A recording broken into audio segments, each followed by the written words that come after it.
네, 연휴 기간 동안 그 개혁신당 이준석 대표의 매너에 대한 기사가 여기저기 좀 많이 난 것 같습니다. 지난 8일 날 서울 수서역 내에 있는 그 카페에서의 일인데 전장현의 박경석 대표와 차를 한잔 하면서 개혁신당의 일부 당직자들과 함께 이렇게 차담회 형태의 간담회를 가진 것 같습니다.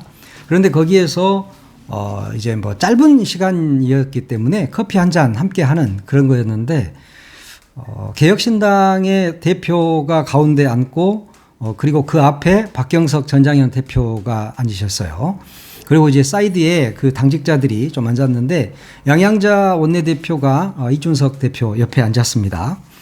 그러면서 이제 커피가 나오기 시작하니까 전장현 대표에게 양양자 원내대표가 먼저 커피를 건넸고 그다음에 이준석 대표에게 건넸고 그리고 이제 이준석 대표를 건너서 양양자 대표가 이렇게 커피를 저쪽으로 건너주는 그런 장면이 계속 촬영이 됐습니다.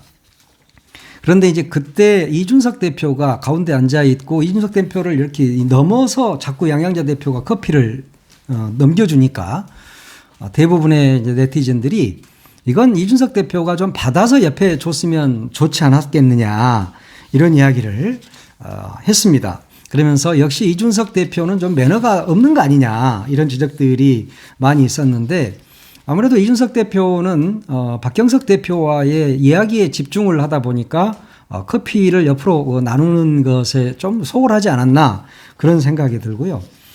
그럼에도 불구하고 많은 네티즌들은 정말 이준석은 역시 싸가지가 없다. 뭐 이런 이야기를 많이 하고 있습니다. 댓글을 보니까 뭐 짱돌님이 어쩌다 완장 한번 찼다고 제가 제일 똑똑한 척 까부는 사람이다. 뭐 이렇게 지적을 했고 또 월해님은 이번 선거 끝나면 볼 일 없겠지? 뭐 이런 이야기를 했습니다.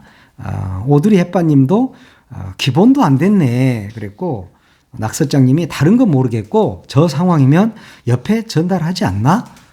이런 이야기를 했습니다.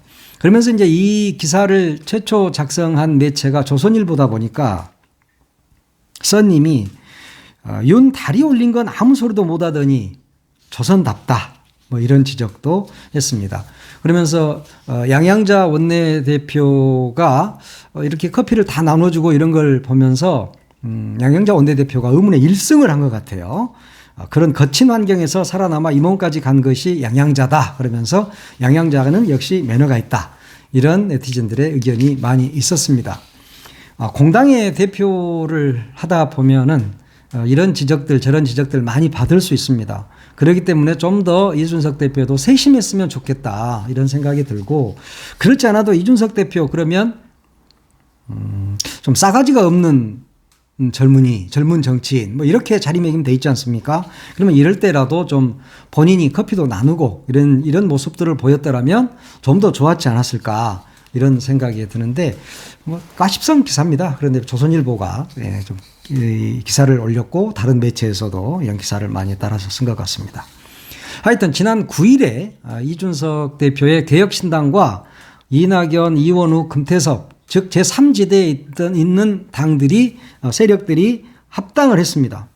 합당을 선언했죠. 이제 추석 지났으니까 이번 주 중에 창당을 함께 하게 될 텐데 이렇게 되면서 이제 이준석 대표가 중심이 된 건 사실이지 않습니까? 그러다 보니까 이준석 대표의 개혁신당 당원들이 이제 탈당하겠다. 이런 댓글들을 많이 달고 실제로 탈당 릴레이가 이어지고 있습니다. 온갖 세력이 모여서 잡탕밥이 됐다. 그러면 개혁신당의 법적 대표는 이낙연이냐 이준석이냐 이런 걸 묻고 있는 겁니다. 물론 공동대표로 돼 있더라고요. 그러면서 이제 당 정체성이 어떻게 되느냐. 이 당의 정체성은 과연 뭐냐. 그런 지적들을 하고 있는 거죠. 저는 그런 지적은 할 수 있다고 봅니다.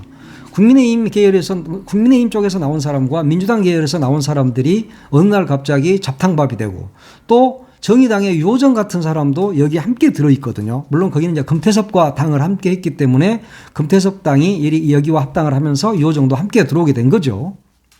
그리고 또 새로운 선택, 아니죠. 거기는 원칙과 상식 쪽에는 또 정의당의 박원석 의원이 또 들어있었습니다. 그러다 보니까 이 당의 정체성은 뭐냐 하는 지적을 하고 있는 겁니다. 그러면서 이제 이렇게 통합을 하면서 개혁신당에는 이 김종민, 이원욱, 또 누굽니까? 조응천, 그리고 양향자 이렇게 4명의 국회의원을 확보를 하게 됐습니다.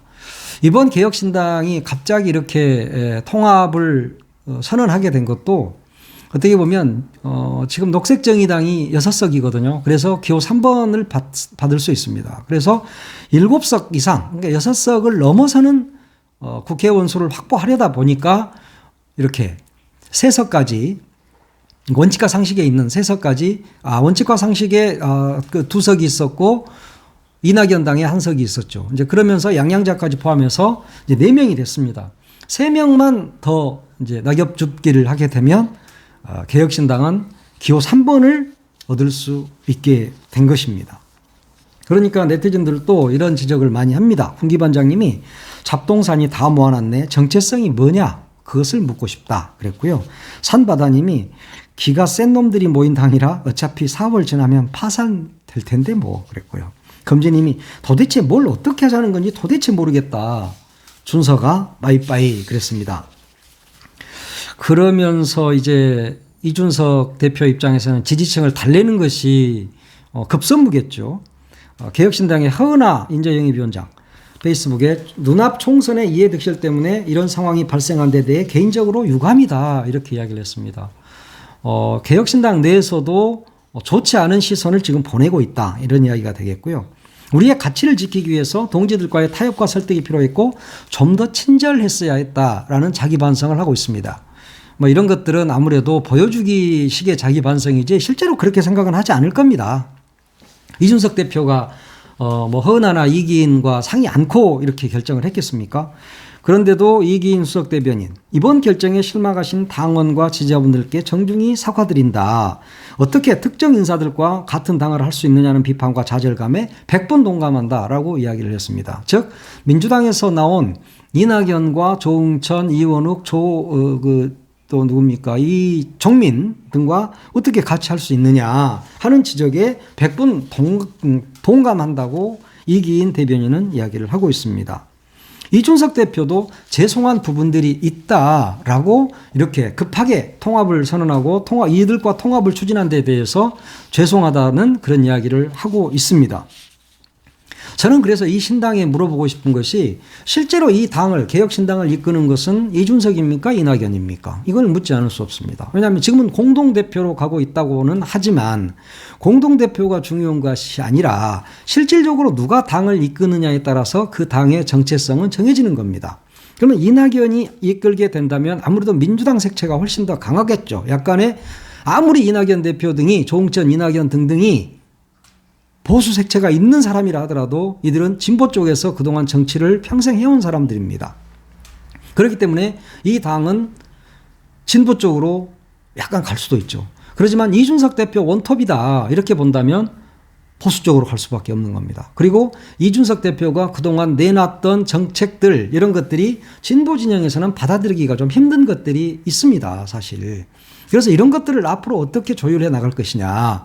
그리고 그래서 이낙연 당이냐 이준석 당이냐라고 묻는 겁니다. 근데 이들은 공동이다 우리는 이렇게 이야기를 하고 있습니다. 그 공동이라는 게 사실은 색깔이 불분명한 당이 될 수 있다는 것이죠. 그렇게 되면 과연 유권자들의 지지를 받을 수 있겠느냐 하는 겁니다. 그리고 이들에 대해서 늘 빅텐트를 이야기했는데 이것은 빅텐트이냐 아니면 견고한 집이냐, 즉 대선까지 갈 수 있는 집이냐 하는 것도 분명히 해야 됩니다. 우리나라 유권자들이 그냥 이합집산 모였다가 총선이 지나고 나면 다시 흩어지는 이런 건 별로 좋아하지 않습니다. 그렇기 때문에 이들은 지금 대선까지 분명히 같이 간다라고 이야기를 할 겁니다. 하지만 그것을 믿는 사람들은 별로 없을 거예요. 이들은 다만 지금 총선을 향해서 달려가는 레밍에 불과하다. 저는 그렇게 보는 겁니다. 이분들이 과연 끝까지 갈 수 있다? 그렇게 생각하는 사람 별로 없다니까요. 진보와 보수의 색깔이 분명한 사람들이란 말이에요. 그럼 김종민 같은 사람이 보수입니까? 그건 아니거든요. 그러면 이들은 총선이 끝나면 곧바로 깨질 것이다. 저는 그렇게 보는 거예요. 그리고 특히 더 중요한 게 이준석과 요정이 정의당의 요정이 과연 화학적 결합이 가능할 것이냐. 그걸 가능하다고 이야기하는 것 자체는 손바닥으로 하늘을 가리는 것이죠. 그들은 맞지 않습니다.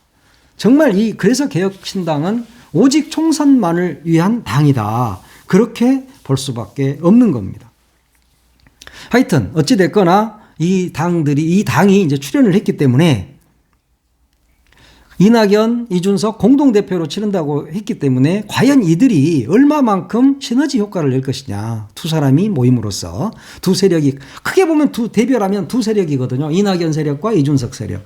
이 두 세력이 모임으로써 어떤 시너지 효과를 낼 것이냐 하는 것이 이제 문제죠.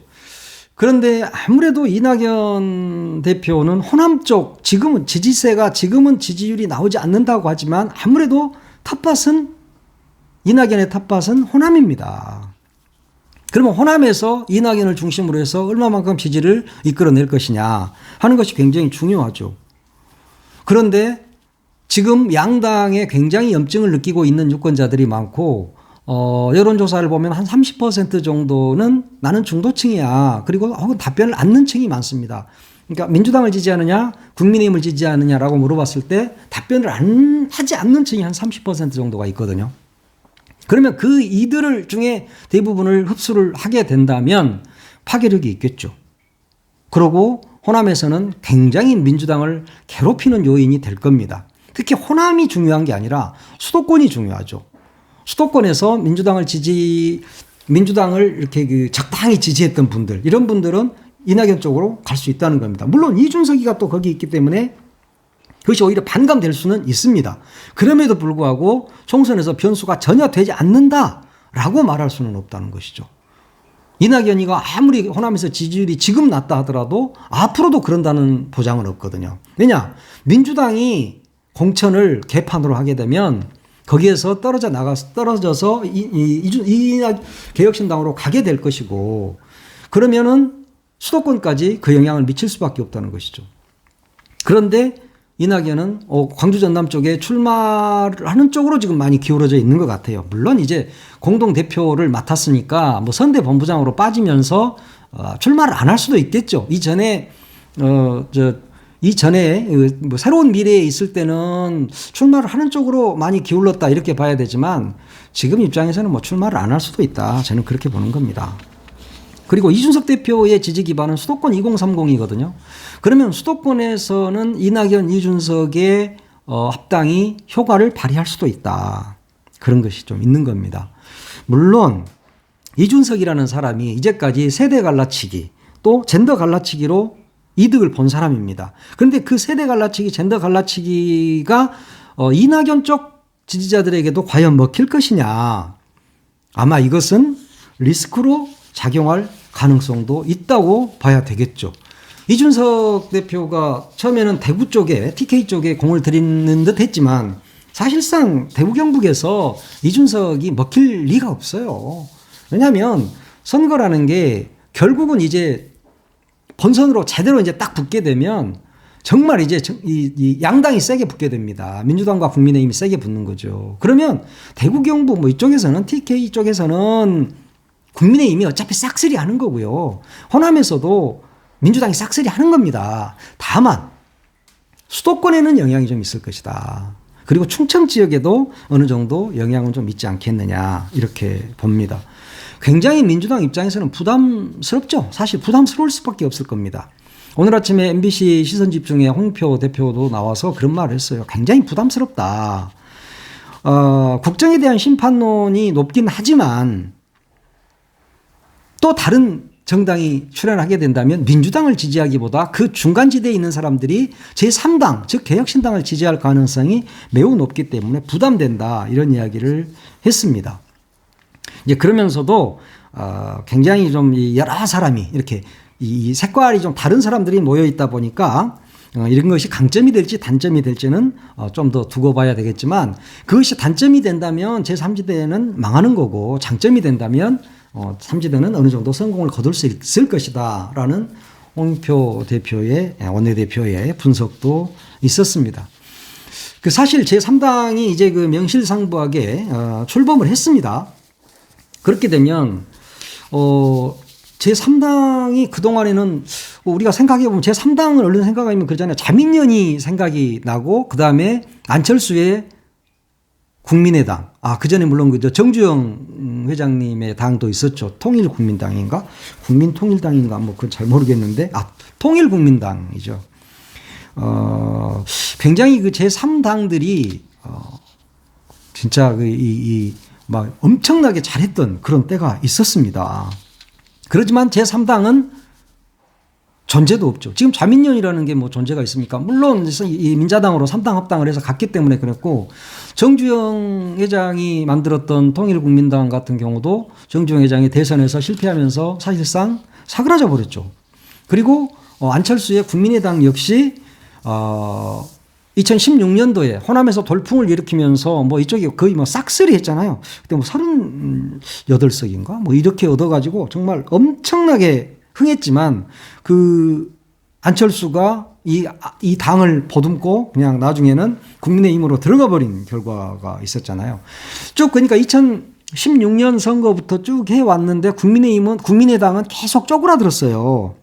그러면서 2020년 21대 총선에서 이제 이전 선거죠. 그때는 양당으로 바뀌어버린 겁니다. 안철수가 완전히 망해버린 거죠. 그때 이제 바른정당인가 뭔가 유승민의 바른정당과 이렇게 합하면서 사실상 이제 없어졌고 2020년에는 불과 3석밖에 얻지 못하는 그런 결과가 있었습니다. 지금 이준석과 이낙연은 2016년도에 안철수 국민의당을 꿈꾸고 있을 겁니다. 그렇지만 지금의 분위기는 그리 녹록치는 않다. 왜냐하면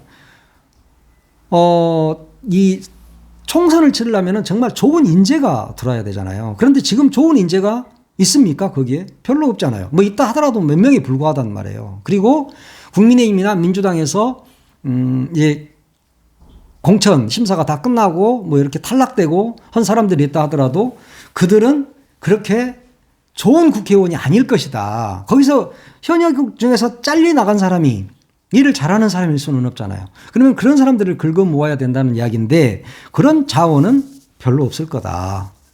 그러면 지금 첫째, 제3당이 성공하는 첫째 조건, 정말 훌륭한 자원이 있느냐 하는 데에서는 저는 회의적이다. 그렇게 보고요. 둘째는 이념과 정책 이런 것들이 다른 당과 차별화가 확실히 되느냐 하는 건데 정말 민주당과 차별이 되고 국민의힘과 완전히 차별되는 그런 정책 그리고 그런 이념으로 나갈 수 있느냐. 그러지 않다는 거죠. 아류라는 겁니다. 그렇게 되면 제3당은 별 볼 일이 없을 것이다. 지금으로서는. 물론 앞으로 선거가 50 며칠 남아 있어요. 그렇기 때문에 세상 일은 모르는 거지만 지금 입장에서 보면 훌륭한 자원도 없고 양당과 특별히 이념과 가치도 다르지 않다. 그러면은 민주당, 국민의힘의 아류에 불과할 수도 있다. 그리고 한풀이용 정당이 될 수도 있다. 이렇게 봅니다. 한풀이용 정당이 성공할 리는 없지 않겠습니까? 네. 오늘은 이 제3지대 통합에 대한 이야기 잠깐 나눠봤습니다. 네, 오늘 여기까지 하겠습니다.